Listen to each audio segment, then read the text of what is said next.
Ward क्रमांक 18 के उपचुनाव के परिणाम घोषित। वार्ड नंबर 18 उपचुनाव में भाजपा प्रत्याशी को मिली शानदार जीत। उन्होंने कांग्रेस और आप उम्मीदवारों को हराकर 7,086 वोटों की बढ़त से जीत हासिल की। भाजपा प्रत्याशी जीतू काचड़ 17,359 वोट, कांग्रेस प्रत्याशी संजय रामानंदी 10,273, आप उम्मीदवार सूरज आहिर को 1,917 वोट मिले।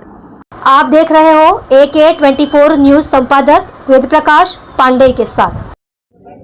जी, आपનું નામ? જીતુભાઈ કાછડ, હું ભારતીય જનતા પાર્ટીના ઉમેદવાર તરીકે આજે વોર્ડ નંબર 18 માં વિજય થયો છે।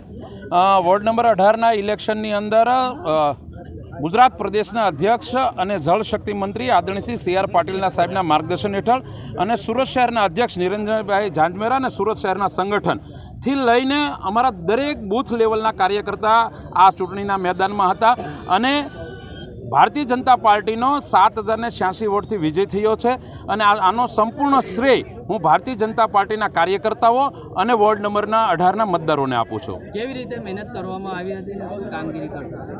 ભારતીય જનતા પાર્ટીનો કાર્યકર્તા હંમેશા ચૂંટણી માટે તૈયાર હોય છે અને દરેક મોહલ્લા શેરીની અંદર એક એક કાર્યકર્તા મેદાનમાં હતો અને એનું આ પરિણામ છે। આગળ શું કેવી રીતે કામગીરી? 4 વર્ષની અંદર ખૂબ જ આ વિસ્તારની અંદર વિકાસના કામો થયા છે અને હજી 1 વર્ષ બાકી છે ત્યારે અમારી ટીમ સાથે રહીને સુરત મહાનગરપાલિકામાં અમારું શાસન છે તો એમને વિશ્વાસમાં લઈને જે કાંઈ પ્રશ્નો છે એ પૂરા કરીશું।